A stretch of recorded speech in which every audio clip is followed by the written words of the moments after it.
On the other hand, well, thank you.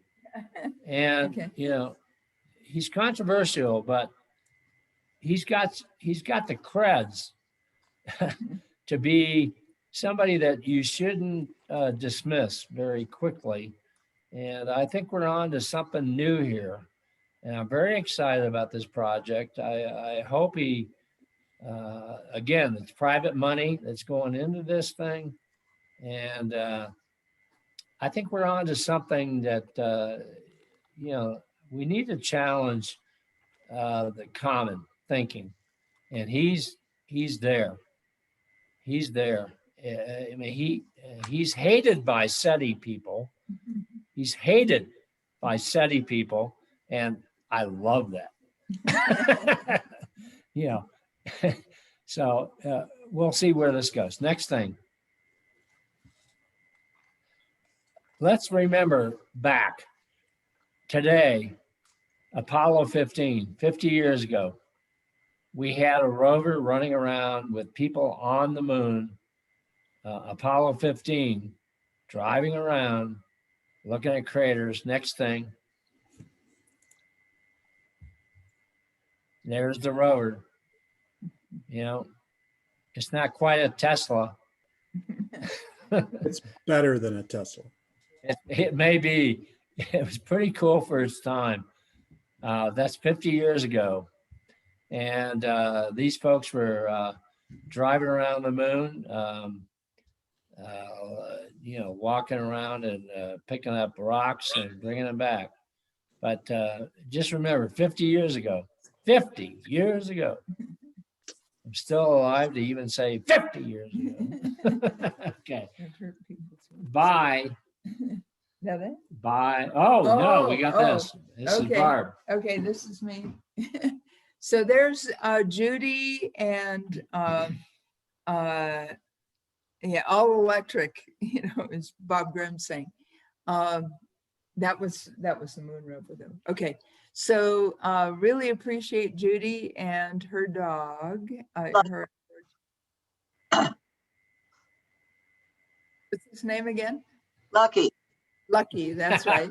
And we really appreciate Mike from the liquor store, Mike and Chris, being willing to have their brand new ATV. It's kind of a big ATV, but you know, he was willing to have us be in the parade. And next picture, there's John and I. Now, I think I'm looking at the sun. I'm not sure what John's looking at. I don't know either. But- the sun was so well- bright, I had to look down. Yeah. And these are shots from Dave Schummel, Judy and Dave Schummel. And then one of our booth, you know, with people very interested. So we did do the booth and the parade. And if we do meet in person sometime in the future, it'd be great to get some donations, not only to cover the rental of the hall, but also it cost us, I think, what, John, $20-25 for the booth, and I donated $30 for the parade. But you know, we really had such a good time there, and it was Leonard and my coming out party. I think it was for a lot of other people too. Great to see SkyWatchers, you know, some of us there, and we had, you know, quite a lot of interest in the booth. And Wayne and Marion, I think you can see Marion just behind there. Wayne and Marion helped out with the booth too, and we really Yeah, that was really appreciate great. Appreciate Yeah. that. Yeah, really appreciated the help. I think that's it. I just wanted to say yesterday, you know, we had speakers, Ben Clark and Vera Kolb, who some of you I think were on for their presentation. You know, it was mainly Ben talking about Mars and how maybe we are the Martians, maybe life came from Mars originally. And they got married yesterday. He's 84 and she's 73, the same age as me. So he's a cradle robber, you know. But yeah, we got a picture. I didn't put it on there, but you know, they look very happy. So just wanted to share that with you. And we wanted them to come back and talk about their astrobiology book, but they couldn't do, they're going to be gone on travel for a while. So we may bring them back in the fall to talk about that. So John. Cool. John, do you think this is a good time to ask your question? In between? What question is that? Well, you wanted to know if anybody wanted to volunteer, whether or not they're. Oh, that question. Yeah, I'm curious as to how many people are vaccinated in the group. What percentage? So I don't know. Some people are muted and don't have video going, so it's going to be hard to get a good read on that, I guess. Well, you can do the. Where do you raise your hand at? Yeah. I wish Zoom had like a poll thing. Why'd you Well, just I could do. put it on chat? If I Put it weren't on talking, I chat. would do that. Oh wait. But we're Might vaccinated. need to unshare so we can like see a raise of hands. My room is a mess, but I don't care. I'm Um, moving out tomorrow. You're moving tomorrow. Yeah, I'm moving tomorrow. College life. More like who isn't? yeah, I'm vaccinated. Yeah, we're vaccinated. Well, we've got 11 that I'm counting. 12 I am. out of 13 out of everybody here. So, I think yeah, everyone John is. was curious, and you know, it's interesting to know, or not, and you know, there's no. Anyway, I don't get a computer virus. Is that what you're saying? Well, no, if everyone's vaccinated, it makes it more likely that we can all appear in person. Right. Actually, a very pertinent question. Although and it we do. sounds like they may make everybody wear masks inside anyway. So we'll see where we are in 4 weeks, you know, Mm. with all of that. Yeah, Don and I have been wearing masks in the grocery store and Yeah. other places, just as you know, just to be safe. Yeah, same here. Although I have to say, I taught Taekwondo all last week, was around a bunch of kids, and I kept my distance, but didn't have a mask on. So there you go. I can't work out and have that mask. It's hard. You know, props to the people who've done that. So it's all good. So, can you all see my screen? Parachute. I think I'd so. recognize Yeah, there's that a out of parachute. anywhere. Does anybody? This is from Perseverance's landing. And does anybody remember? You know, they challenged everybody to ask, you know, during the landing press conference to figure what that meant. I know. There's what a code in that. Does anybody Yep. remember or know? Isn't it JPL? I think it's it's not, is it JPL's motto, dare to dream or something, dare mighty things or something like that? Dare mighty things. And that, Yes. Let's go. good job. Way to go. Roger. Or Bo, I mean, this comes from a quote from Theodore Roosevelt back when he accepted the Nobel Prize way, you know, back in 1910, I think. And JPL has taken it on as their motto. And tonight we're going to talk about mostly JPL stuff, because JPL runs almost all the interplanetary programs that we have. They're involved with the space telescope. They're just, you know, involved in all these things, and they take great pride in trying to figure out the hard problems, figuring out why spacecraft fail and how to fix them, and the things we learn from that.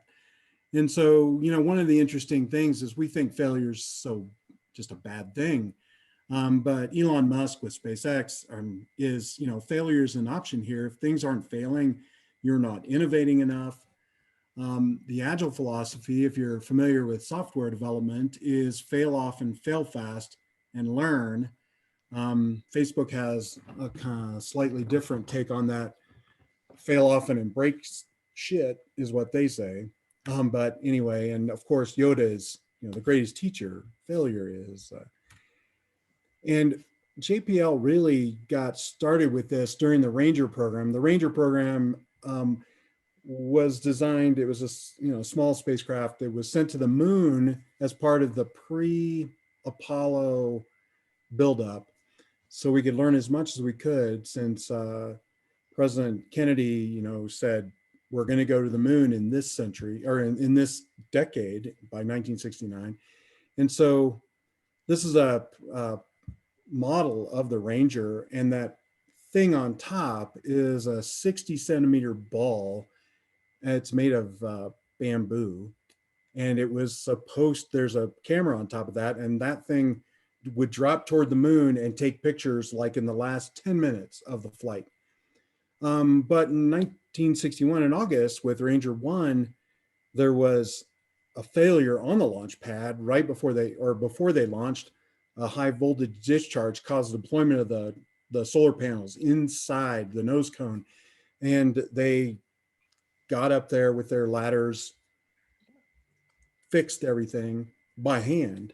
So they didn't have to go into space to fix this. They just did it by hand.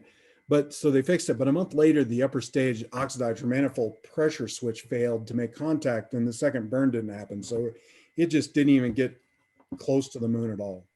Re-entered Earth's atmosphere and was just a missile.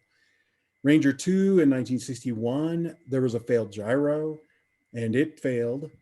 In Ranger 3 in 1962, the guidance computer had a sign error, which is one of the reasons why a lot of these missions, not a lot, but some of them fail. There's, instead of a positive sign, they have a negative sign.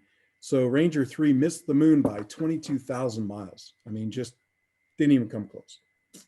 Ranger 4 failed, a timer on the spacecraft stopped. And so the deployment of the probe happened at the wrong time, and it just impacted on the far side of the moon. And we couldn't even see it. We didn't have any way to, it was on the far side. We couldn't even see it. So Ranger 5 really became Ranger 6. Ranger 5 was recommissioned, retrofitted, and went to the Venus successfully as Mariner 2. But then Ranger 6 came along and failed. There was an electrical short in the solar panels, and it missed the moon as well, but it was closer.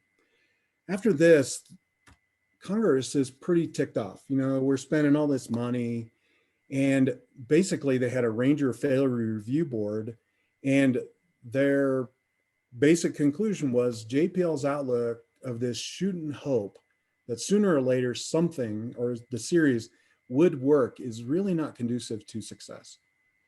And so JPL took that to heart, and they kind of retooled everything. Now, I go through this this history only because it talks to how they view some of the things that they do now to make things work or to go at their problems. And so JPL reorganized to boost their attention more on quality than to just putting it up there.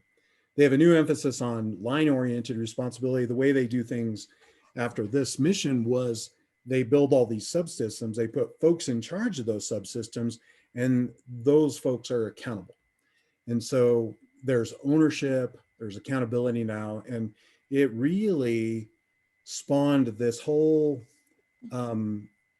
engineering philosophy, systems engineering. So now they would put all the systems together after they build them and test them out together to make sure that they could work together. So instead of just putting a bunch of parts together, they were more systematic in this approach. And they start having successes. This image here is from Ranger 7. Wow, that other one was Ranger 5. Ranger 6 was successful in 1964. It impacted the moon on target, but there was a problem with the umbilical, and so the payload fairing didn't separate. So the camera just took pictures of the inside of the spacecraft. Oops. But they fixed that. Ranger 7 impacted the moon on target and worked. They got the pictures like the one you see on the left. Ranger 8 impacted in 1965 and have a typo, and it impacted the moon and worked again. And Ranger 9 worked as well. So yay, success. And really, these Ranger problems actually were being played out in the newspapers of the time. And it was embarrassment. And because it was so public, JPL was gone, we need to, if we're going to fail, we need to fail not in public. So that was their deal. But then this is not from JPL. This is Apollo 13, and the oxygen tank exploded on the side of this. And this is where you really hear the mantra from NASA: failure is not an option. This is attributed to Gene Kranz, who was the flight director during that. This is, played out so well in the movie Apollo 13. Apparently, though, Gene Kranz never said that. This was a quote that was generated as the tagline for the movie. And it really came from Al Reinert and Bill Broyles, who wrote and directed the movie. They went and interviewed Gene Kranz, and they asked, weren't there times when everybody, or at least a few people, just flat out freaked out and panicked during the Apollo 13 crisis? How did you keep your cool and do that? And, Krantz said that, when bad things happened, they just calmly laid out all the options, and failure was not one of those options. They wanted to get our astronauts back. I mean, and this was being played out on the TV as well. And so I just wanted to throw that in there. From an agile point of view, the idea is to fail fast. You take intelligent risks, and NASA does an agile engineering type of thing. Agile really comes from the software world, but it's been being adopted in the engineering world as well. Some challenges still require strategic planning, careful execution. So you may want to do something, but if it doesn't make sense, then they're not going to let it doesn't make sense to do it. You never fail to learn. So by learning from mistakes, these mistakes become gifts for you and the other engineers and software developers and stuff like that. And then without changing something in your next swing at the challenge, the outcome is going to be the same. That's that whole idea, the idea of insanity, trying to do something the same every time and expecting something different. And then start trying, don't stop trying. A lot of engineers, software developers, myself included, have gone, I got to get the perfect solution. And a lot of times I used to do this. I wouldn't test until thought I was ready. And now I test all the dang time because I want to know where the problems are. And JPL NASA does this as well. So JPL's failure philosophy, they have this philosophy as part of their documentation. Failure enables growth. They talk openly about mistakes and failures. They fail proactively.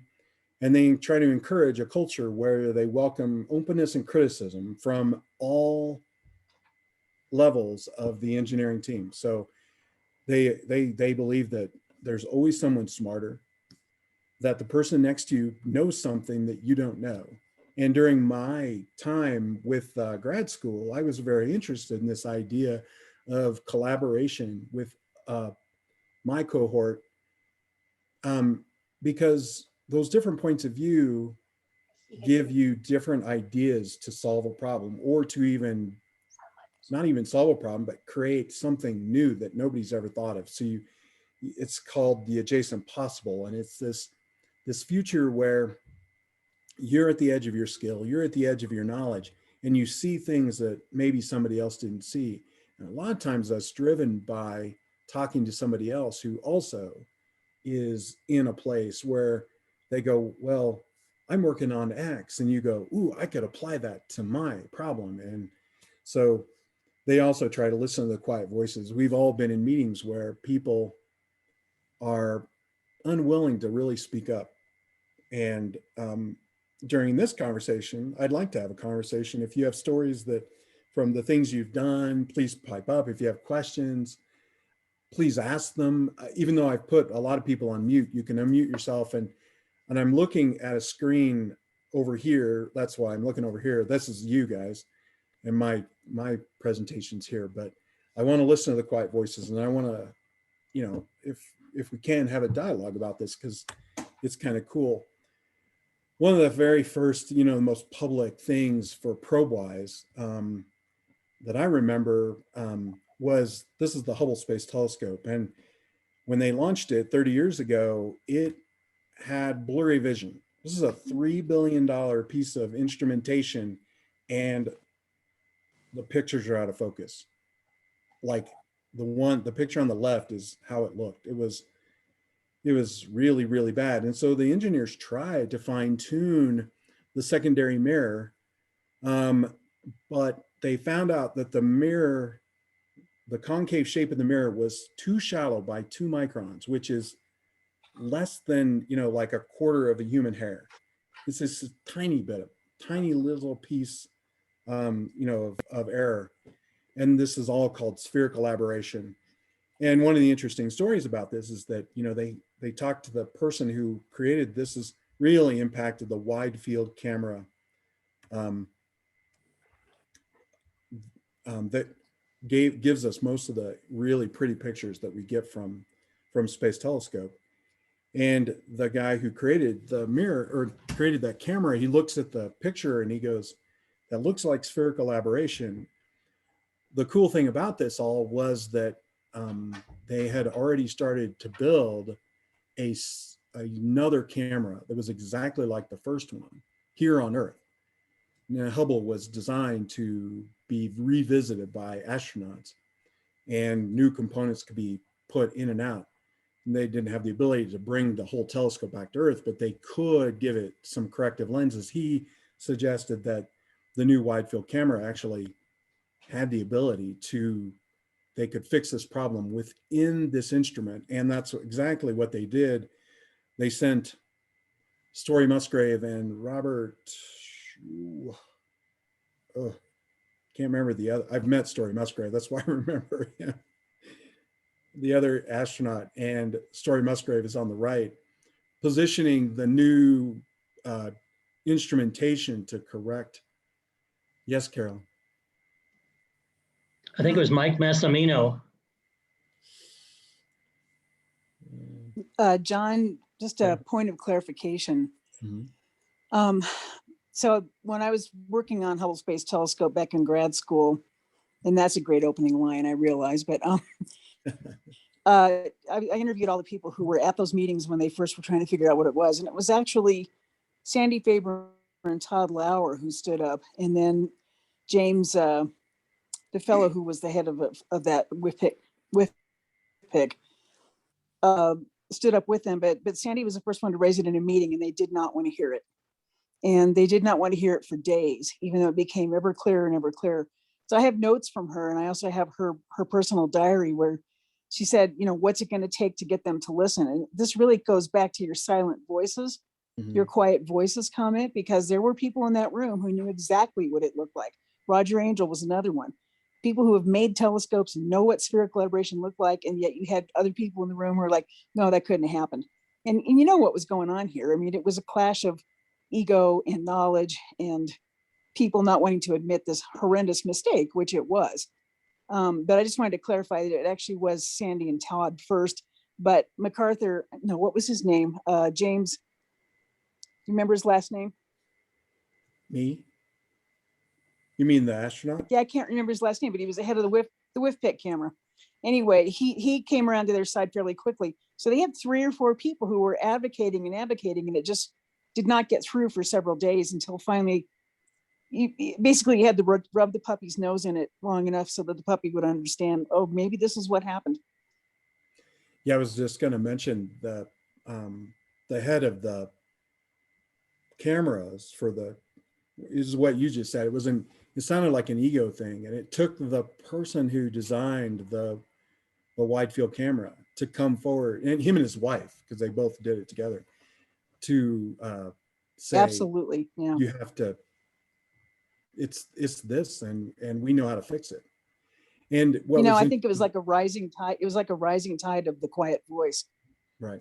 and that's Yeah, what it took. But I just and I remember kind of when glossed I over interviewed a all these lot. people, I'm like, they weren't listening to you. Yeah. Well, and the other issue, it's not just the wide field camera. What it was also there was another instrument that looked at the galaxies and things like that. And Faint object they, spectrograph. correct. Yeah.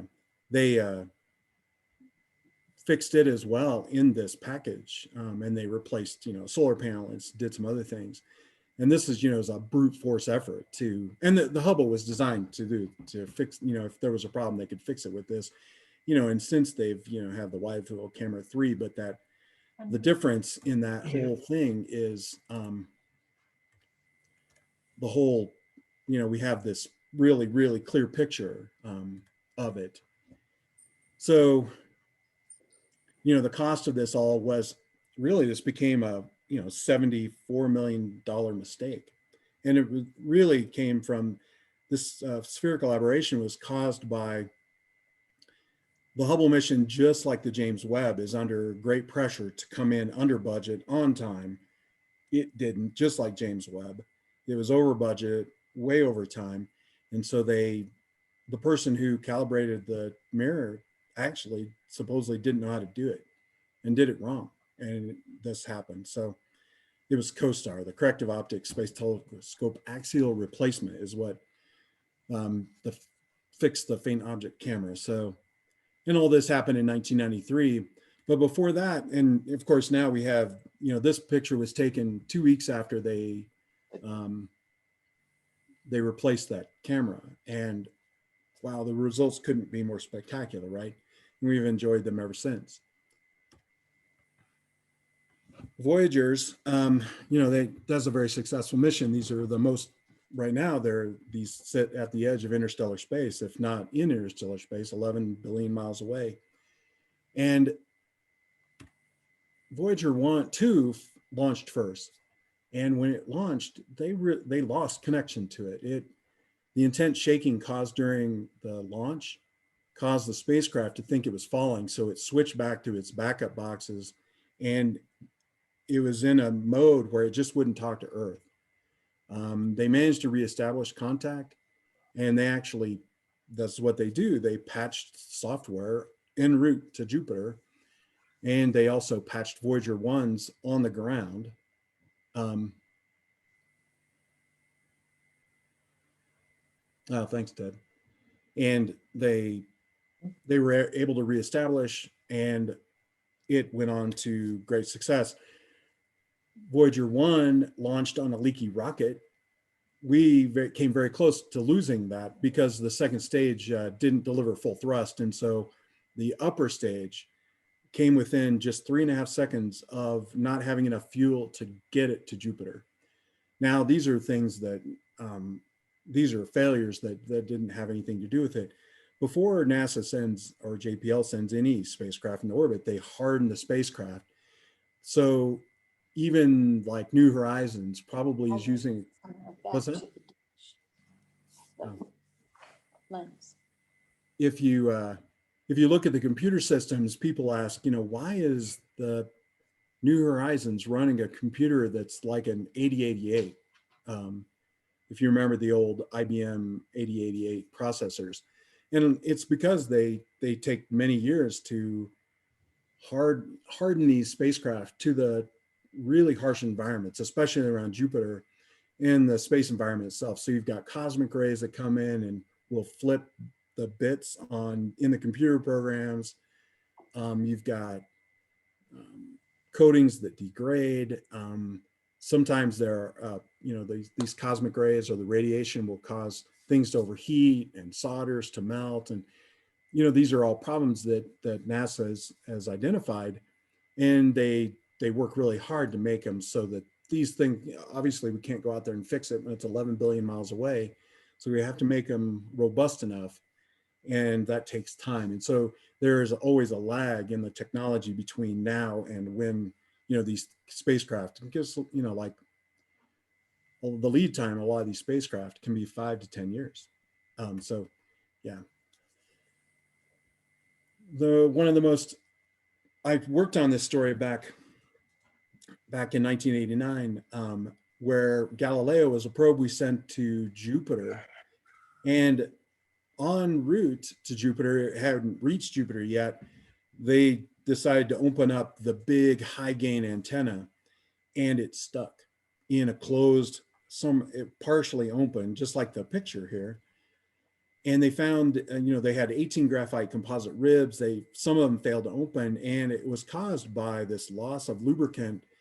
It was trucked between Florida and California many times, and that during that transit, apparently the lubricant kind of dried out, and so they for a while tried to gently hammer it open. They had time, right? So we're not at Jupiter yet. We have time to do this, and they tried to just kind of, like you do with an umbrella, you try to force it open by gently pushing it. I talked to one of the spacecraft lead, and he was like, the last ditch effort is we're going to force it open with all the might that we have in the little motor, and this will guarantee open it up. And I talked to him afterwards, and of course this didn't work. It still remained closed. And they must have hammered at it 50 times to try to get it to open up, and it never did. So they had to switch from sending all the data back from Jupiter with this high gain antenna. They had planned for 60,000 photos. And what's that? Oh, they had plans for all this data to come back, and the low gain antenna is much slower. So instead, they only sent back about 1,500 images, but they were very committed to bringing back all the data on the magnetic fields, charged particles, and atmospheric data. And so they increased the transmission rate of the low gain antenna through software and the software engineering, compression, and things like that, from just 8 to 16 bits per second, which was that's what they started with, and compared to what 134,000 bits per second from the high gain antenna. So there's a huge difference in this thing. So they increased that transmission rate on the low gain antenna up to 160 bits per second, which is huge. And the implications for that was that they had 100%. They got back all this data that they wanted to. They prioritized it, but for us on Earth, this meant that we have better mobile phones now because of this. The antennas that we have are actually able to send more data than they originally were designed for. And it's all because of this one problem with Galileo. John, Yes, sir. I'd like to take slight exception to your first bullet there. I was on the Galileo science team, and a group of us spent years. Well, as you know, the Galileo launch was badly delayed because of the Challenger problem. But we spent years planning extensive imaging studies of Jupiter's atmosphere. None of that happened. It didn't happen. Now, what you say about how I think the Galileo mission turned out to be a great success, but it was a total failure in terms of measuring and imaging the cloud motions on Jupiter. And, the clouds on Jupiter change every second. The surfaces of the Galilean satellites change every few million years. So it's a very different kind of process. And I think that the results from the Galileo mission were a success, and all of the engineering about data compression and so on that you mentioned is all true. But the originally planned atmospheric science experiments from the imaging and remote sensing equipment just didn't happen because the data rate wasn't there. I guess what, from the reporting that I was doing, and I'm glad you mentioned that, I guess what I was really meaning was that the flat data, not the images themselves, but whatever telemetry they took for whatever, they were able to do 100% of that, is from what I Oh, understand. the probe data you're probably referring to, and yes, that all worked. Yeah, they went from, they wanting 60,000 images and they only got 1,500 back. And that's all because the antenna didn't open. They couldn't get those images. That's from what I understand. So this is what's cool about having y'all in this meeting, watching my presentation, is you fill in these gaps that kind of are lost. So I have a few things to add to the problem with the antenna also. Mhm. Well, I was told by an engineer at JPL, who's a friend, that the motor that was deploying the antenna, similar to an umbrella opening up, had originally had 4 wires on it, and it could go backwards and forwards with 4 wires. But to save about a gram of weight, they cut 2 of the wires off, because why would they ever want to close the antenna? So it could only go one direction. And if they would have been able to reverse the motor and maybe hammer on it and then reverse it and hammer on it, they may have had some success, or they may not have. But to save a gram, they they didn't have that option. Also, some people were hypothesizing that since they had to wait so long because of the Challenger explosion, in addition to the lubricant drying up, they sent the spacecraft back to JPL on a flatbed or a train or something. But the spacecraft was, the antenna was, spar was in a horizontal position, and possibly the mechanism could have gotten scored by going back to JPL and then going back to Cape Canaveral. So it made 3 trips, and all of that could have added to the problems. But a little more detail. Oh no, yeah. I mean, there's lots of documentation about this traveling back and forth from the Cape to back to California on truck. So clearly that was something the engineers felt was an issue contributed to this problem. Yeah. But in the end, we like what Clark said, it was a success, even though they didn't get as much as they want. They still called it a success. Now, one of the most important parts of, I'm sorry, go ahead. Well, I was just going to say, that's how accidents always happen. It's not one thing. It's like, well, if you didn't have the Challenger explosion, you wouldn't have had to do this, and you wouldn't have had to do that, and et cetera, et cetera, et cetera. Kind of like, oh, my daughter was driving around on her donut tire because she had a flat. Well, what if she would have had that go flat in the middle of the night, and then the wrong people said they were going to help her fix it? Things just add up, is all I'm trying to say. Yeah, this becomes clear further down in my story with some other missions that we had. But unfortunately, we can't go up and fix these things. And spacecraft phone home through the Deep Space Network. And the Deep Space Network is, it tracks 33 spacecraft and growing across the entire solar system, from the solar, like Parker Solar Probe near the sun, well, kind of near the sun, and then out to the Voyagers. And these are just 3 facilities across the entire globe. So we don't have 180 degrees. We don't have 360 degrees. These things rotate into position at any one time. But the first one's in Goldstone. There's one in Madrid and one in Canberra, Australia. And they're capable of receiving very low strength signals. And when we say low strength, it's the total signal power from the Voyagers, for instance. It has to be able to, this is 20 billion times weaker than the power from a digital wristwatch battery. That's how faint these signals from way out there can be.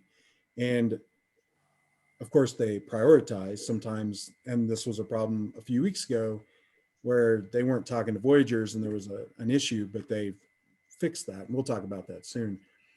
One of the failures from more recently in 2000 or around 2000 was the Mars Polar Lander. Now this was supposed to go to the South Pole of Mars, land on the, land there and study the ice cap, study water, chasing the water. It launched in 1999. It arrived in December. It launched in January, just arrived in December. And one of the things, what John just talked about is that there were lots of failures, but they mainly blamed it on during the launch, the jolt on the landing leg. Well, as it was re-entering, there was a jolt on the landing legs, and it thought that the spacecraft thought it had landed when it was about 40 feet above or 40 meters above the ground. And so it shut off its engines and it just crashed right into the ground. But there were 15 other failures that the engineering team found that all of them would have made, any one of them would have made the mission fail as well. And so they fixed that. So the spurious signals in the landing legs were actually noticed on Earth. They could have been noticed on Earth, but the sensors that measured that, they were wired incorrectly. So they got bad data during their testing. Another part of this mission was the Deep Space Two. These were two other probes that were released in orbit and were supposed to crash land on the surface. They were meant to crash land on the surface, not like the lander itself. The lander was supposed to do a controlled landing, but the Deep Space Two part of it missed the planet entirely. They think they missed the planet. They don't know for sure. This is one of those issues where they didn't get telemetry from these probes to save money. So again, one of the outcomes of this is within about 2 months of that failure, the engineers came up with the idea of the sky crane, a better way to land these probes on Mars itself. It also led to the launch of several other orbiters so that they could get information back from spacecraft all the time. So they wouldn't have to wait. And this became very apparent with the Mars Climate Orbiter. This one's kind of interesting because the Mars Climate Orbiter went at about the same time as the Polar Lander. This thing was supposed to act as the relay station for Polar Lander. And I have these kind of out of order, but you see the solar panels there on the right or on the left. What's kind of interesting is that on the way to Mars, that the sun solar radiation pushes on that solar panel and actually moved Climate Orbiter off course. By the time it got to Mars, apparently it was about 100 kilometers out of position, but the orbiter had no idea how to relay that to Earth. And so during the retro burn, it went around the backside of the planet. We couldn't see it from Earth, and it was out of position and crashed into the planet. This was the original reason for it crashing into the planet was the huge, it was due to commands from Earth being sent in English units, the pounds per seconds or pound seconds, and they weren't converted to metric standard, the Newton seconds. And so it was just a unit problem. That was what the original cause was attributed to. But then over time, they found this asymmetric design of the probe actually caused it to be out of position, and had no idea where it was. So, and they never tested that. This was one of those things where they, things happen and they learn and then adjust the later missions because of it.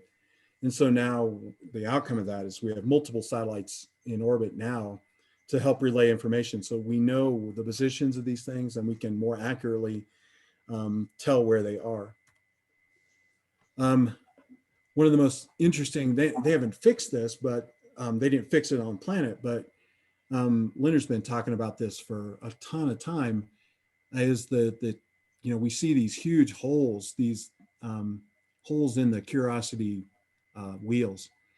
And they actually, this is caused by rocks that have been embedded in the clay. They're cemented in this clay and they've become super sharp, razor sharp.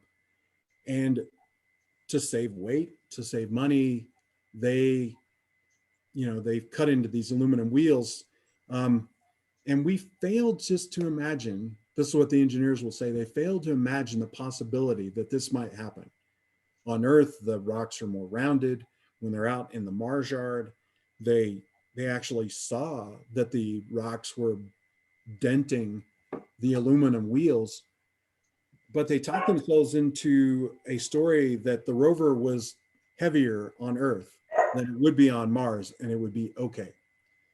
The outcome of this is, they've adjusted the driving of Curiosity to make it a little more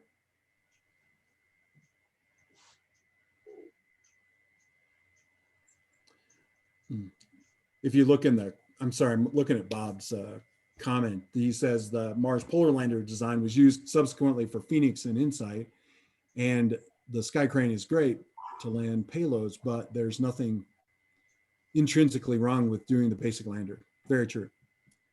I just found it interesting that because of the Mars Polar Lander, they came up with the idea of the Sky Crane. According to the engineer, that I've talked to. So yeah, anyway, I think it's cool. The outcome for Curiosity is thicker wheels on Perseverance, but different driving. So they adjust, they don't just keep doing the same thing over and over. They actually try to fix it. So again, this is another picture of where you can see through some of these parts of these wheels. They also changed the tread design on Perseverance, and I didn't show a picture of that. Some of the latest fixes, they have to do this from billions of miles away, which means they got to, or in Hubble's case, it's just hundreds of miles away, but it's also in orbit and we can't get to it anymore. Some of the latest fixes, Voyager 2 and Voyager 1, Galileo, Cassini, New Horizons, they all go through these periods of, they shut down for a time, either because of a cosmic ray hit, causes the computer to reset. This all saves the spacecraft. The space, they write in software to help the spacecraft cure or kind of solve itself. It's like goes into safe mode and calls home and says, something's happened, help me out. Voyager 2 did this late last year. Now Voyager 2 is 11 billion miles away from Earth, and it had one of these issues. A lot of times they do what we do on Earth. They reset the computers, or they will send a software fix up after they figured out what kind of has gone wrong. One of the latest ones just a few weeks ago was the Hubble reset. Now, we're so used to having these pretty pictures from Hubble, and it's 30 years old and it's aging. James Webb isn't ready quite yet to replace it. And in Hubble's case, they went through these wild, what I consider fairly wild processes where they actually turned off the computer, the main computer and some of the main systems, and turned on backup systems that had never been turned on in space before. And they did all this to help troubleshoot what was going on with the main computer. In the end, they sent up a software fix. They turned the main computer back on.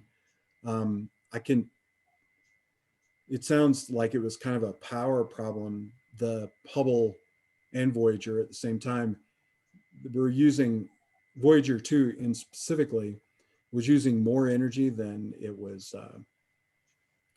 than the power plant provides. It uses a radioactive isotope power plant because the sunlight is too dim out at the edge of the solar system to offer any power. So Voyager uses a radioactive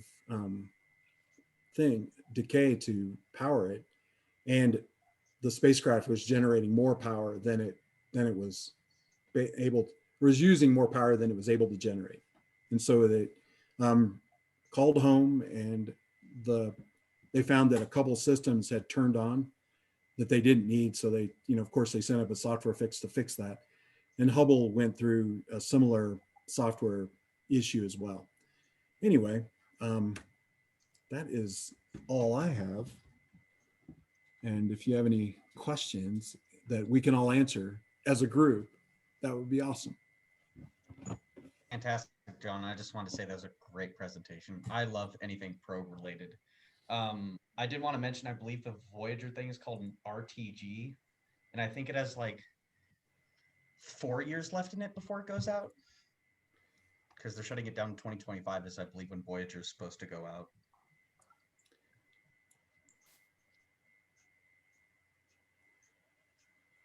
I thought that the Deep Space Network, from what I've read, I thought that, and I could be wrong about this, I thought that the Deep Space Network will be able to hear it,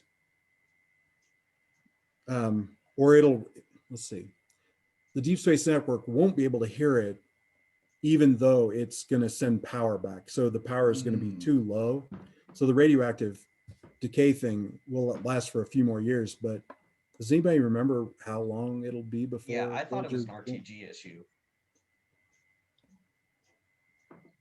Bob's coming on. Yeah, I think Bob's got I don't know the details about Voyager. I was just going to chime in to thank John for his presentation and how detailed it was and awesome. So thanks. You're welcome.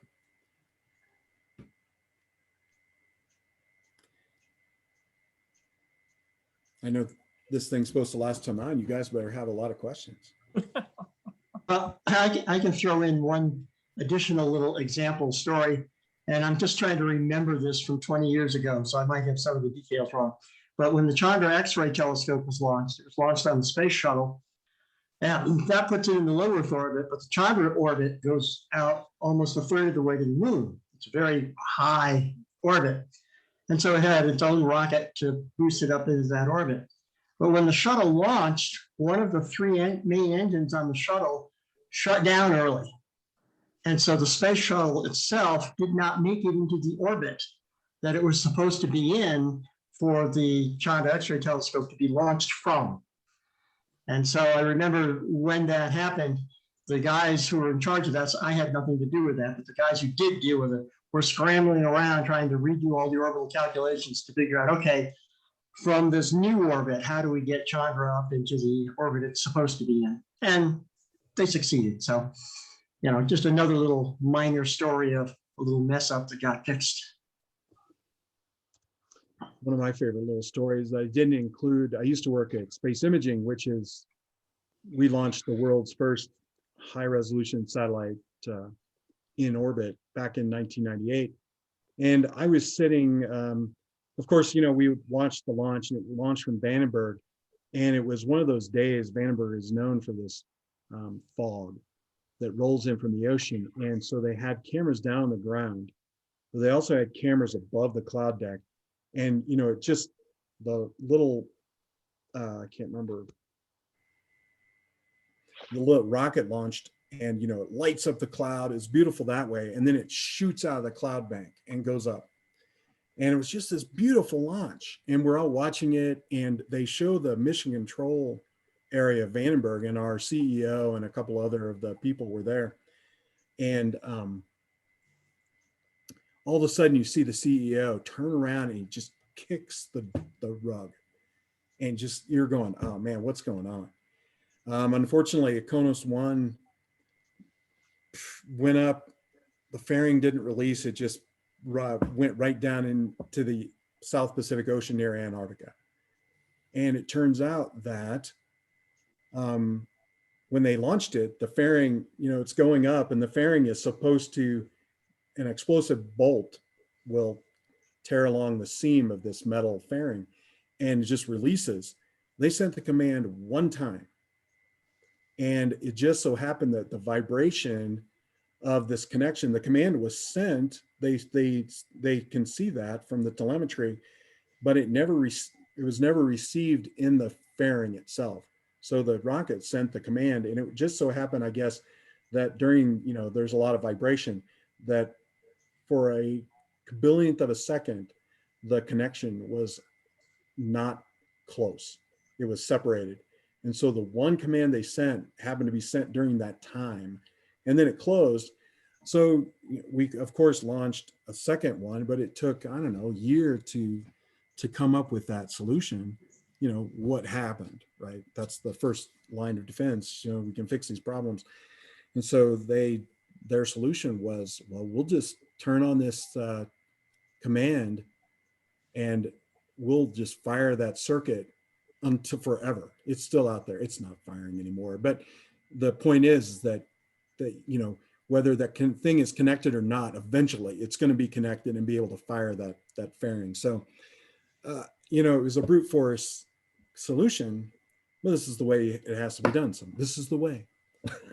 It's just a wild ride for these engineers. I got a little story that is about a failure that then turned into a remarkable success. And that was the near Shoemaker spacecraft going to the asteroid Eros.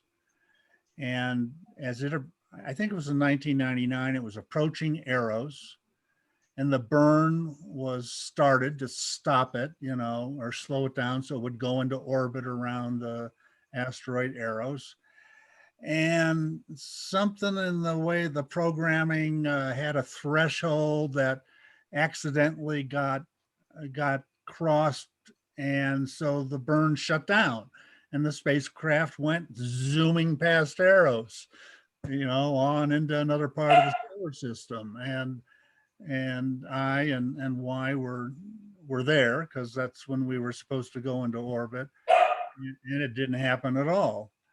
And so that was a horrible failure, except that the miraculous work of the engineers this is not JPL, this is APL, but anyway, discovered that they could bring the spacecraft back to Eros, a year and a half later. I forget the exact timing, but so eventually the spacecraft came back, went into orbit around Eros, and it was a totally remarkable mission. So mistakes can be done, but then the engineering successes can often fix them. That's what this was all about. Barb? I heard another story, and I don't recall whether this is apocryphal or not, but it was, there were two. One was a Mariner 1 mission that was supposed to go to Venus. It got destroyed by the range safety officer. The story I heard was that there was a sign error in a guidance program. So when the rocket took off, it headed west instead of east from Florida. Oops. So the range safety officer had to destroy it. But another one I heard, as far as, getting more out of a not really a mistake, but in this case, an oversight, was I forget the name of the mission. It might have been a Mariner to Mercury. There was just a flyby mission. And some guy from some scientist from Europe was talking to some NASA people and said, hey, I've been reading all of this stuff about what you're going to do during the flyby of Mercury, the observations you're going to take during the first encounter. But I haven't read anything about what you're going to do during the second encounter with Mercury. And the NASA guys went, second encounter? And they had never bothered to do the calculation to see that it would come around again, orbiting the sun. And they actually changed their plans and scheduled some observations during a second encounter with Mercury. Yeah, that European scientist was Bepi Colombo. And Bepi Colombo, Italian scientist, I actually met him back at Harvard Smithsonian way back when I was a student and so on. But he figured that out as you've just described, and there were 2 more encounters with Mercury, and the European mission now on its way to Mercury is named Bepi Colombo. Great to have that verified. Thank you, Clark. Yeah, I'll pipe in a little bit on this. I have been at Jet Propulsion Lab reporting when a failure happened. And I tell you, it gets ugly. Particularly on the Mars Polar Lander. That was a weird one. They were supposed to communicate with that thing, and somebody decided it was a cheaper, better, faster mission. So they kind of cheapened the communications output out of the Mars Polar Lander. And we had semaphores that were like kind of weird signals coming out, but at the end of the day, they cut the budget so much that they couldn't get the signals out of the damn thing. So the thing crashes on Mars, and nobody knew why it crashed because they didn't have the engineering data. And it was pretty fascinating of this cheaper, better, faster versus spending a little bit more on communications, so you had some idea how the spacecraft health was. And that was one of them. And the other thing about Galileo, which I really remember in that antenna thing, I never forget communicating, or I was sitting there in the same office with the guy that was the program manager of Galileo. And I brought up this antenna screw up. And he was so mad at me for bringing that up because it was like it was his kid that failed. And I never forget that. It was a very human reaction to a failure where there was an engineering failure, but the guy took it so personal that it was like I was blaming his son, but it was really fascinating. When JPL goes through these failures, it's pretty, at the end of the day, it's not all that familiar with JPL. When they have a failure, they really go through a lot of angst. And frankly, because they do so much ahead of time to understand why it shouldn't fail. And when it does, they go ballistic, literally. And it's pretty interesting watching that human phenomenon of engineers that didn't catch it. And that is where we are today for a lot of these missions. And it's unbelievable how many successes JPL in particular has had with Mars, Perseverance rover. I'm still buying drinks for people that I thought would never get that damn thing down on the ground on Mars for Curiosity and Perseverance. Unbelievable chain of events that have to happen. And 7 minutes of terror. it's, the 7 minutes of terror is kind of a cliche, but boy, I've lived through hours and hours of people in their interviewing room talking about what could go wrong. Never mind 7 minutes of terror. I've lived through hours and hours of terror by these people that really work hard. And when it works well, kudos to everybody. Unbelievable.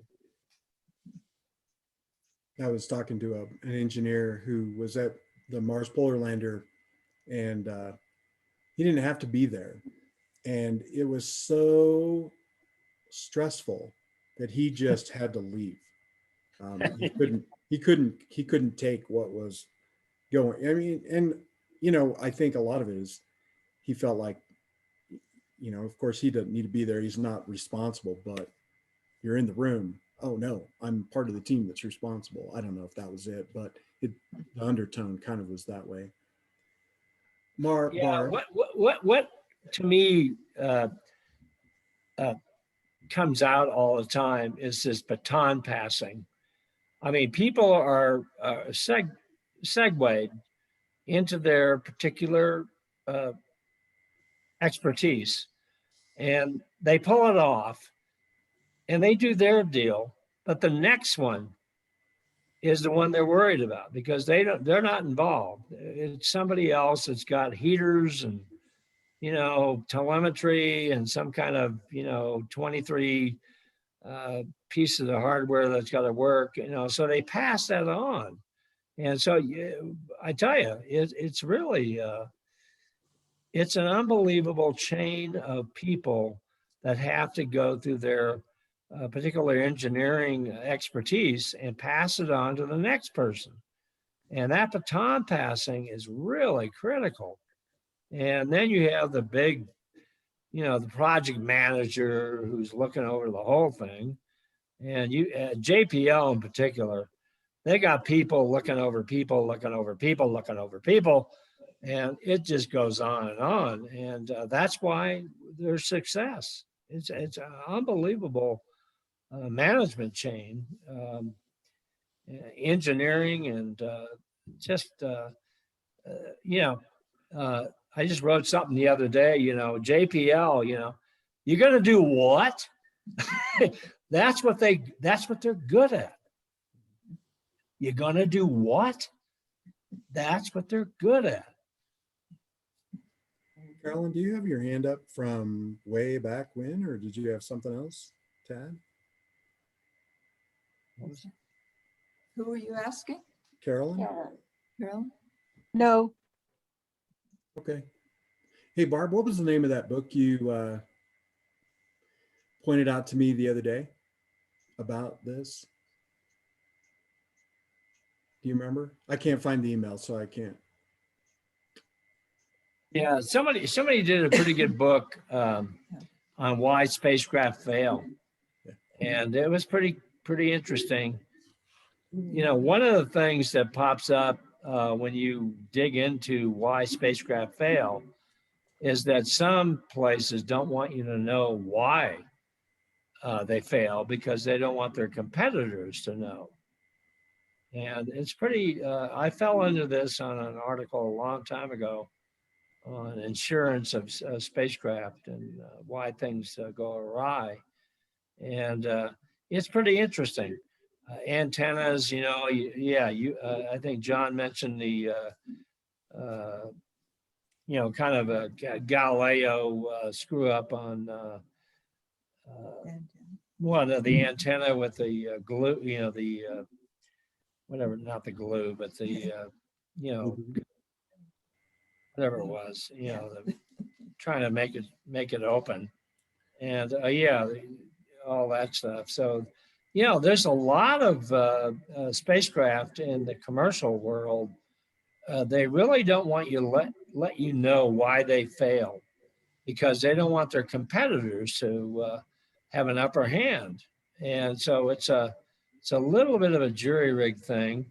And there are people running around trying to accumulate, I'm talking too much, trying to accumulate all this data so everybody can benefit by failure. But you don't want to let the other person know why you failed. And there's some really stupid things. It goes from stupid to, just thermal problems that they didn't appreciate, all kinds of oddities. And, but, spacecraft are tender items. And, going into the environment that they go into, shadowing and antenna unfurlment and all kinds of wacky things happen. And as we move into the new designs of spacecraft, we're probably going to run into a bunch of other problems and successes, whatever. Absolutely. John, were you serious that there could be enough strikes from the atmospheric molecules that are so far apart that they can actually heat up and melt solder?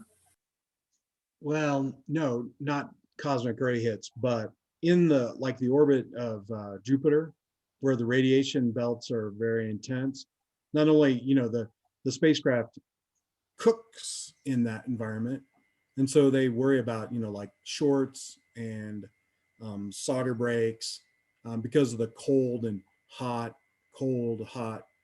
cycle. So there's that. So what isn't out there in a cosmic ray hit, this is more in the concentrated environs of Jupiter that Voyager had to be hardened against. Galileo, obviously, Juno, anything that goes through there. See it, Carolyn? So yeah, that was what I was talking about. Sorry.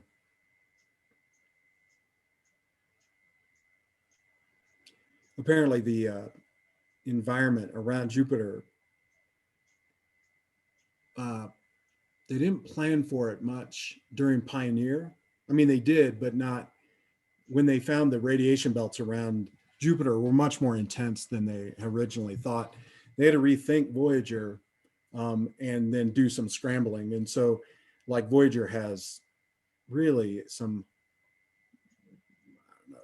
very brute force type of efforts. They have foil shielding instead of, making the computers a little more robust. They would, they threw shielding around sensitive parts of the spacecraft. And a lot of it just has to do with time schedules. We can't just launch a satellite toward Jupiter any old time we want. We have to wait till the planets all align. And so they have these deadlines to meet for launching spacecraft. Well, yeah, some of the early amateur radio satellites would put tantalum sheets of it across the memory modules to keep the radiation strikes from changing the bits. Mm-hmm. Yep, the same thing goes on with all the satellites. And what was interesting too about Ranger, which I didn't even mention, I'll mention it now, is that because this was impacting the moon, the Rangers went through planetary protection processes where they baked the spacecraft for days at temperatures above boiling to make sure that any Earth organisms didn't get transferred to the moon. And apparently this had a pretty big impact on the failures of Ranger 1 through 5. And that was one of the things that came out of that review board, is that they weren't, it was kind of like haphazard. Let's throw it in the oven without really understanding how the spacecraft was when it came out. And anyway, it's just funny what they figure out, and it's trial and error, right? So, and this is what science is all about. I have a theory, I do it, oh, it seems to succeed, somebody else does it, oh, that didn't work, and they change their theory. And the same thing happens with spacecraft. Maybe a little more systematic with spacecraft. No, it's just wanted to chime in real quick. It's interesting because I am an undergrad at an engineering school, and we actually have engineering ethics courses. And one example we used was Challenger, and it's as an engineer, they teach you to be responsible for whatever you design, no matter the cost. And I find it interesting that even with Hubble, for example, people didn't want to speak up, but it's like, you know, I'm only 20 years old, geological engineer, but it's like, if I designed something like that, I would be responsible for it, no matter how much it cost, what damages it did, because I designed it. Well, what's a bummer about Challenger is that the person who was responsible for the O-rings Yeah, did make a point. exactly. That's the And thing. And that's what of we course, he learned was died like, thinking that he wasn't successful and that these astronauts died. It was kind of a drag, but yeah, no, but that's what they definitely kind of grained into us. Like first semester here was just like, be responsible no matter what cost, and speak up to, you know, till your last breath, because, you know, try to stand your ground on whatever it is you designed. and I just have to ask, is that a Lego Saturn V behind you? Yeah, it was. Excellent. I Because got that's shuttle what too. I got shuttle too. nice. I don't have the shuttle, but I've got the Saturn V. That's a No, lot. it was a hassle to bring over here because I come from Texas, and Oh yeah. I bubble wrapped it, you know. I can't took tell apart you the how many stages. times I've bumped this thing and I'm like, oh crap, I have to rebuild that. Oh. No, it fell over like 2 days ago, and it just, bam, everything but the first stage survived. It was awful. It was awful. Good thing you're an engineer. Yeah, exactly. I was just like, oh, I know what this looks like now.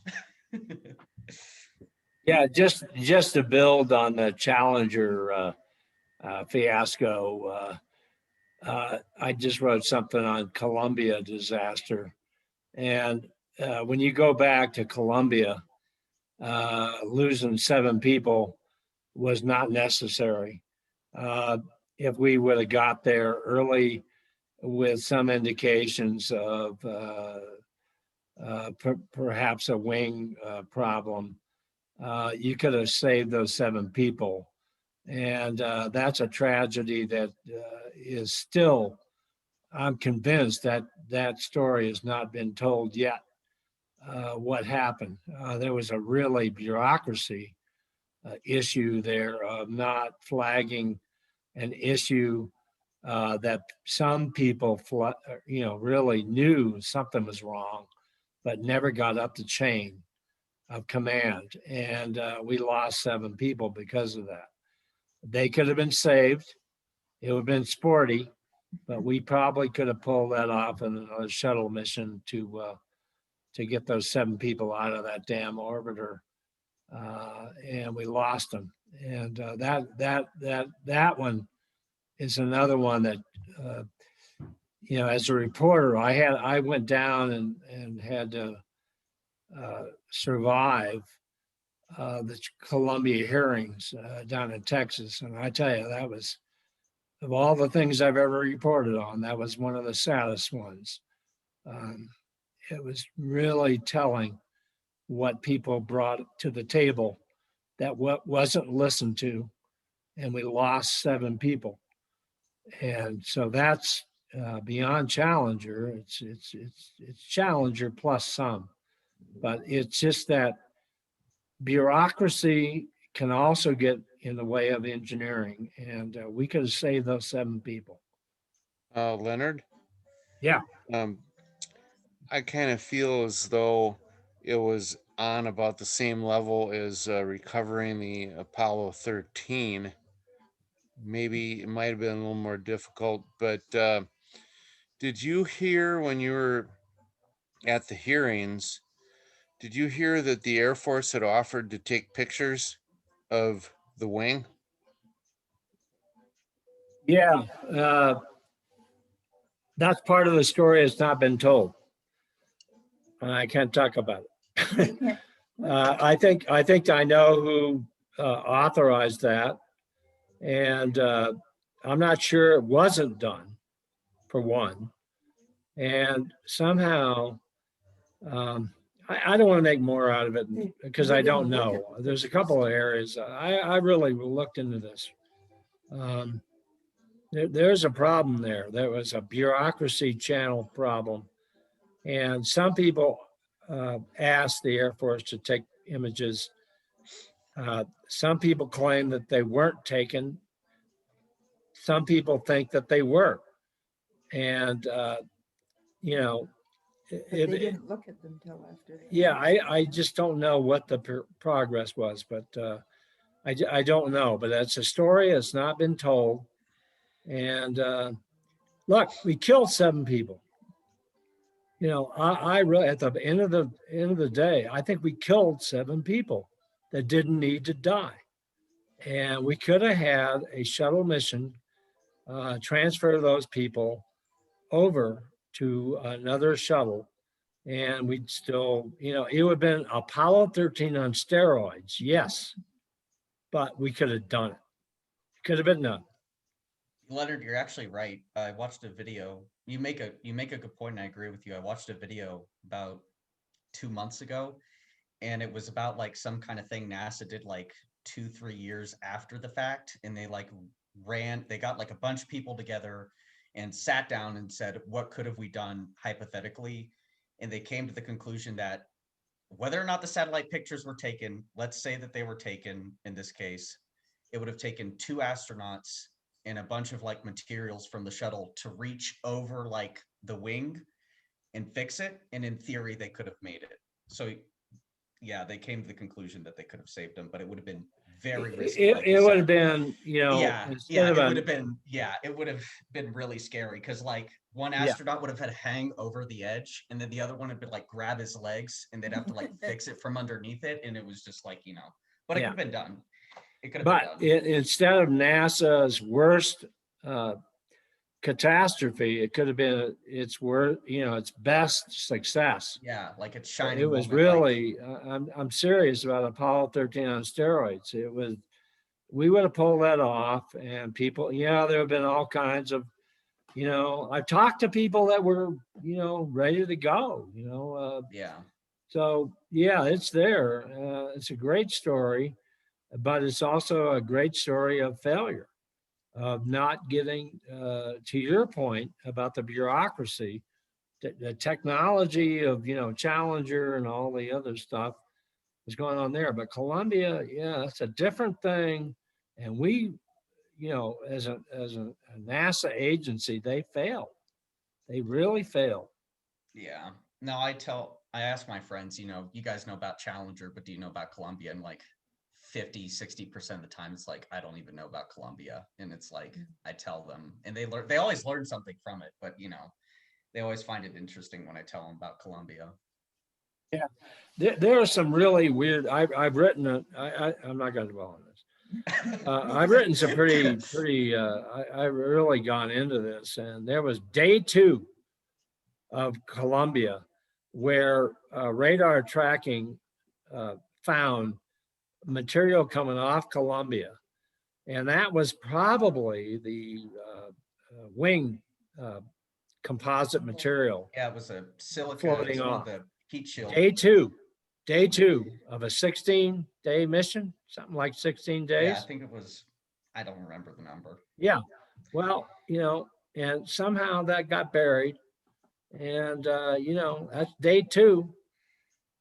You got 14 other days to get it together and figure out what the hell that was. And they screwed it up.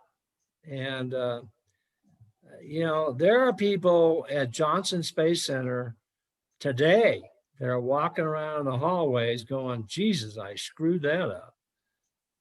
They're there and they know who they are, and I know who they are.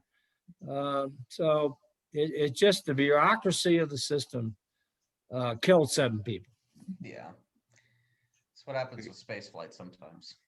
I guess they're talking they could have scrambled, in quotes, Atlantis and had it up there in about 3 weeks. That's what it was. After it would have been what I heard was they would have had to like cancel nearly every single like double check, triple check on Atlantis, and they would have just launched.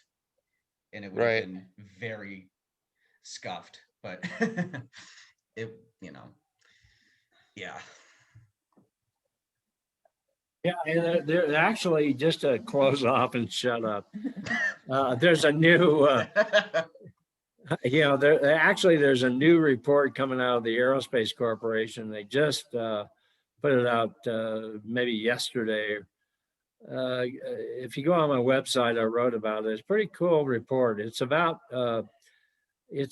rescue in space, and I think we do kind of get to John's theme here. You know, it's we're not really ready for rescue of astronauts. This little ISS issue that happened the other day with the Russian module coming in is a little bit of a wake-up call.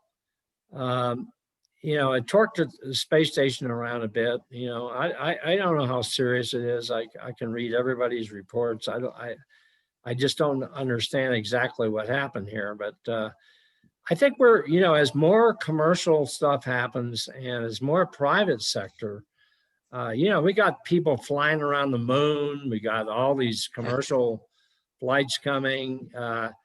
You know, my guess is we're headed to a kind of a point where we better start thinking about rescue of stranded astronauts that, you know, have a you know, spacecraft failure or something. Anyway, this Aerospace Corporation report just out is really clear on saying we got some issues here we got to deal with, and let's get going. And the FAA and NASA, by and large, is probably not there yet. So keep an eye on that one. It's a great one. I'm always paranoid. I'm a reporter, so I'm always paranoid about everything. But, you know, I think we're going to have some really interesting issues coming up with the commercial spaceflight participants. We got all these private sector things going on, and we have these government space station issues. This Russian module thing was a little squirrely. That was out of the norm, man. That was pretty much like it was a little bit on the, I'd say it's a little bit on the Gemini 8 with Neil Armstrong and Dave Scott going out of control with the thrusters. And something happened there, and we better be aware that, you know, things can go awry, and it's not all synchronized swimming like the Olympics. Leonard, I saw Scott Manley's video today about this, and he has an explanation exactly what happened with the Russian module, but I didn't understand all of it. It has to do with common plumbing and common tankage for the thrusters and the boost engine that got the stage up there that something went wrong with, and I don't know any more to say about it than that. But he also said that the rotation of the station was about a half a degree a second. Yep. Which is kind of significant if you ask me. Yeah, I know. You know, because I know reporters, and I'd be right there with them probably. You know, topsy turvy, and you know, it's a tumbleweed thing, or you know. But I wasn't quite clear on what the tumble rate was of the station. That was significant.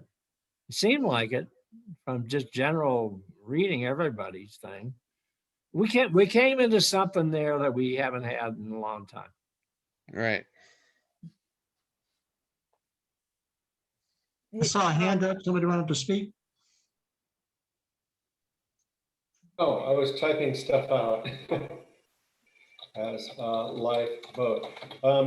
Yeah, one of the primary use cases actually that NASA has envisioned for the Dream Chaser program is a lifeboat system. So you could park a Dream Chaser at the ISS, and if gravity happened, if there was like a catastrophic fail or whatever, you'd have an escape system, a lifeboat.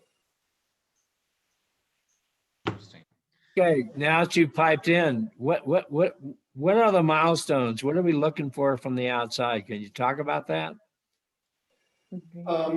We've begun the wing assembly. I get daily reports of liquid shims and non-conformities and stuff where they're like trying to work stuff out. We have the major composite structure that was delivered like a year ago, and we're drilling into it and putting stuff on it and all that. Tail 2 has been commissioned. or is we're going to go ahead and start building that. So we're going to have multiple tails, and we're pushing really hard for 2022. Good. Doing 2 or 3 shifts, whatever it takes. So, but yeah, my point was just that it could be a lifeboat.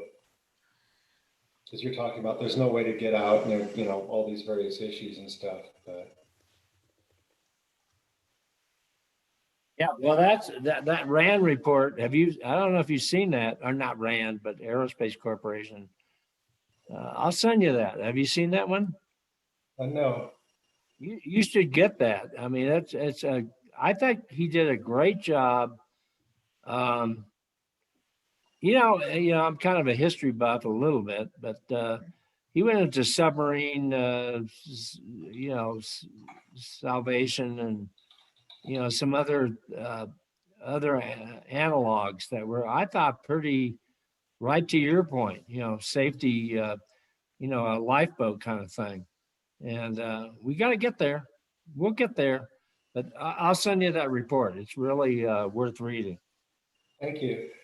Oh, the other thing I didn't mention is that this week we grew cotton in space. Yeah. In the Fiji unit. Yeah. Okay. So we can I have love it. t-shirts in space, whatever. But I love cotton. Don't tell. Yeah, right. I don't know if we still have, it looks like we don't have John on there, I but think John left a little while ago. okay. He was asking about this book, and it's by Ralph Lorenz and Harland. Wait a minute. Sorry. Okay. I think I got it here. Anyway, I'll give you the title in just a minute. I touched it and it went away. Oh, here we go. Okay. It's called Space Systems Failures, and then Disasters and Rescues of Satellites, Rockets, and Space Probes. And it's a Springer book, the publisher, by Ralph Lorenz and David Harlan. Yeah. I tell you, one of the funniest, it's not funny, but it's funny. Lockheed Martin, they have a NOAA satellite, weather satellite in the cradle in the engineering department being worked on. Some guy came by and borrowed bolts out of the support structure where the satellite was sitting to go use in another project. Well, okay, the next group comes in and fools around with that NOAA satellite without the bolts and the support structure, and the whole satellite falls on the ground. It was one of those failures that can you imagine the project manager going, oh my God, this whole, millions of dollars worth of spacecraft going down, hitting the factory floor was not a good thing. I think they finally fixed that recently. I hope so. But yeah, someone took the bolts out over the weekend because the stores department was locked up for the weekend. They couldn't get some bolts out of safe stores area. Yeah. No, it's a classic. It's a classic spacecraft, manufacturing problem on the floor. I've seen that, things happen. They have so many dire things that can actually go awry with somebody's cell phone setting off one of the fire, kind of a separation units or something. You no telling, but yeah, that's a classic. I love that one. So, anyone else have comments, questions? Yeah. Yeah. Okay. Dog. Could you Wayne and Marion, could you interpret that question or comment? It's lovely outside. We'll be in soon. Woof, woof. Yeah. So our next meeting, I guess we should sort of figure it'd probably be on Zoom, but 4 weeks from tonight, so that would be August 28th, and Wayne and Marion will, we talked about this earlier, but some of you maybe weren't on then, but they'll be taking us to Antarctica. Because SkyWatchers is all about Earth science too. Do you want to say a few words about that, Wayne or Marion? Well, I mean, as far as Skywatchers, we were there in the Antarctic summer, and that far south, there was almost no night at all. So I never saw a black sky, never saw a star, so. A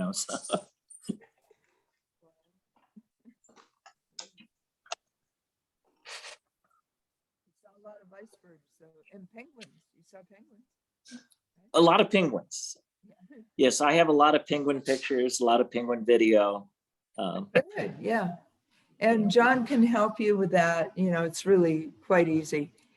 He can either you can send him the PowerPoint and the videos, or he can do a share screen thing with you, and you can operate those. I think I'll just put I'll put a video together and then just narrate and pause it as I need to. So Barbara and Leonard, are you going down to Star Stare to speak, or is that canceled recently? Well, and Mark is on here too. He's been talking about maybe going. Star Stare is the Colorado Springs Astronomical Society's big event that they usually do once a year. They didn't do it last year because of COVID, and they're hoping to do it this year. It's the first weekend in September, so Labor Day weekend. And Leonard and Jack Schmidt, astronaut Jack Schmidt, are supposed to be talking about the moon and doing book signings there. And they closed registration at 300 people. And we're, debating what this is, a month or 5 weeks or so away. So we're debating just whether we'll go or not. We've got a hotel reservation they made for us, and Jack Schmidt is still saying he'll go at this point, but we'll just kind of see, how it looks. I mean, I would love to go to a star party with 300 people, with almost every one of them with a telescope. So in other words, you can't get in now. Yeah, well, if you don't need to camp there, we worked to get Mark in there, Mark who's on here from Denver.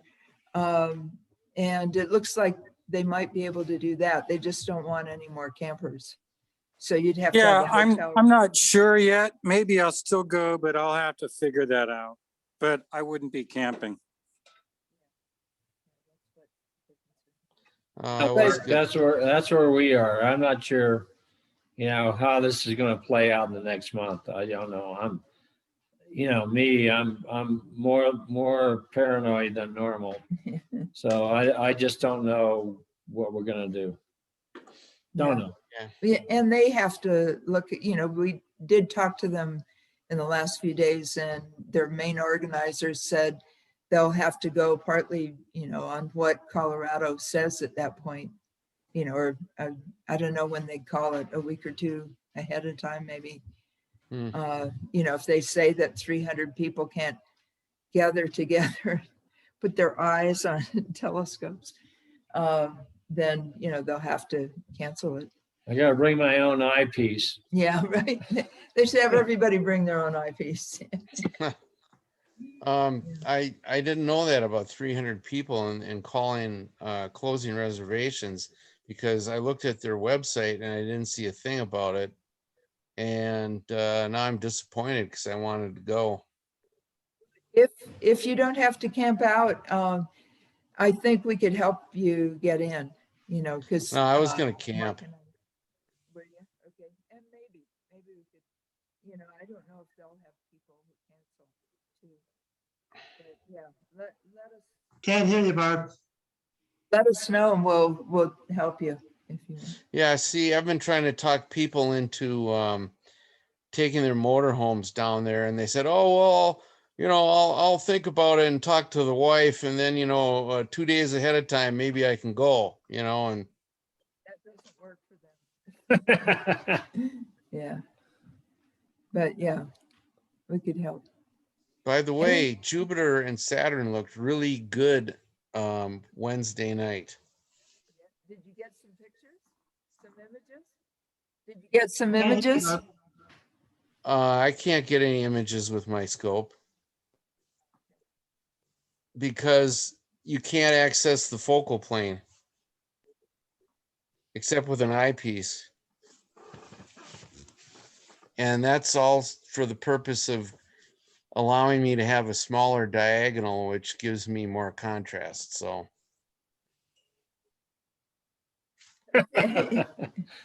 Okay. Well, if we can meet in person, would you bring your big telescope? Your 12-inch, 12 and a half? you mean up at the hall? Yeah, for sure.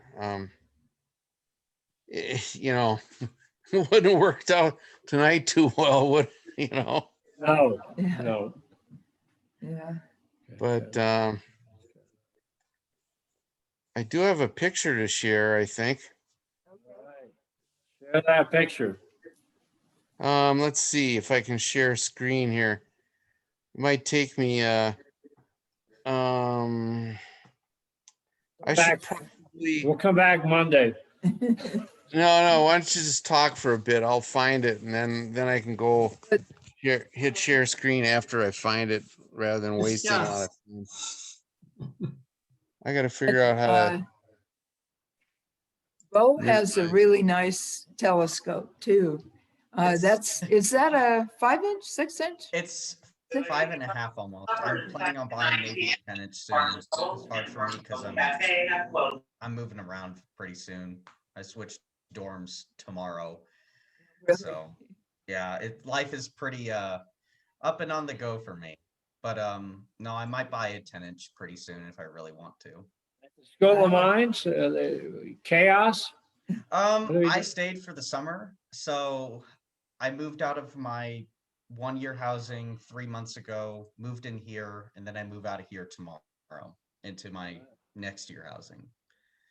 So When do classes start there at Mines? we start on the 23rd. 23rd. Yeah. And I go back home for a little bit, so that'll be nice to see everybody again. Where in Texas are you from? Dallas. Dallas. Okay. Yeah, Dallas. Using a telescope in Dallas was kind of difficult because of light pollution. I've definitely found Colorado skies be more friendly. Yeah. No, but yeah, it's a decent scope. It's easy to pack. I can just grab it and go. Good. That's really pretty. Yeah. Wow. What do we got, John? Yeah, well, Dewey, you might have seen this on my phone. This is the I went down in June during the new moon down to 11 Mile Reservoir, which is southwest of the Springs. And I think that the star stare skies are actually a little darker than this. But this is the Antares and Rho Ophiuchus region of the Milky Way with a 200 millimeter lens, a little bit of cropping, 45 minutes of exposure with this is just with a DSLR. Here's M4, the globular cluster. Here's NGC 67 something. And here's M80, another M object. Not to be confused with the firecracker and all the dust regions. So that was fun putting that all together. That's gorgeous. Thanks. Nice job. So let's see, how do I get out of here? Stop share. There we go. There That's beauty. Yeah, wow. Thanks. Thank you. That was before the smoke. Yeah, really. Oh, God. All right. We're done here. Yeah, Is okay. George? Is anybody going to the Deep Space Exploration Society open house down there by Haswell this next weekend? I'm not even sure I knew about it. Yeah. Okay.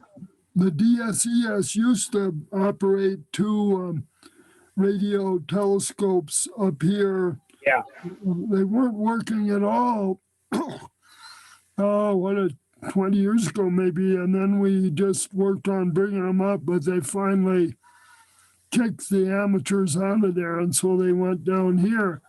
I'd really like to go. I just found out about it myself, but it looks like it could be fun. But you can just see how much amateur organizations can do if you read this by themselves and with their own money. And I don't belong to it anymore, but it's a pretty interesting group that's been doing stuff with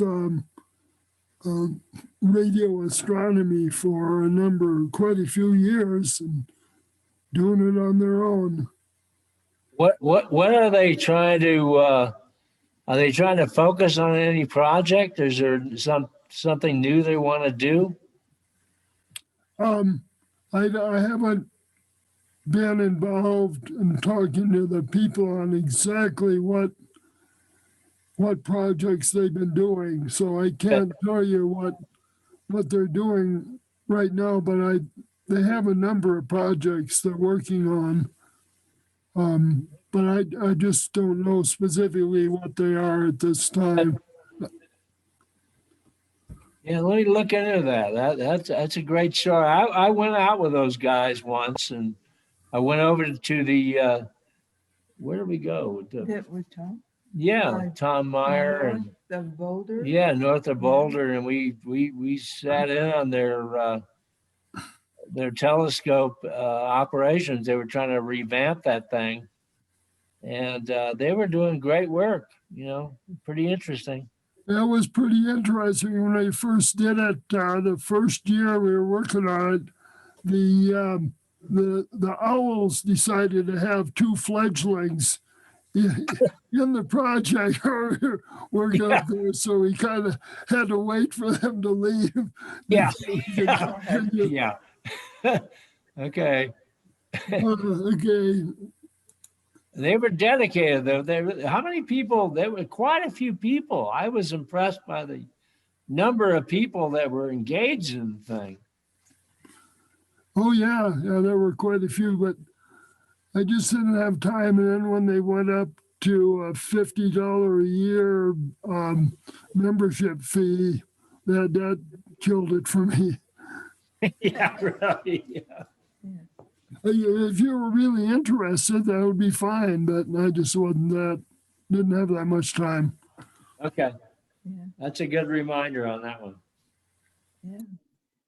Anyone else have anything? Oh, you wait, wanna I should share? say that there is they do have their website. So if you look up Deep Space Exploration Society or DSES, you can find out information. Okay. Okay. DSCS. Okay. Yeah, I wrote it down. Okay. Yeah. And Carolyn Collins Peterson isn't on anymore, but she tried to have last Saturday a moon gazing party after the Gilpin County Fair. And of course we had just way too much smoke, but she's going to try to do that again, or August. try in August for a moon gazing party. So we'll let all of you know about that. And let's see, I think that's all I have in my notes here. So Let's thank anyone John. else? Yeah, thank you, John, who's no longer on there. Thank you. Good night. But we're recording, so he'll see that. Yeah. Good night. Anyone else? I think that's a wrap. It sounds like a wrap. Okay. Thank you guys for being here. Night, Love you everybody. all. Okay, take Over and care. out. Yeah. Bye. Bye-bye.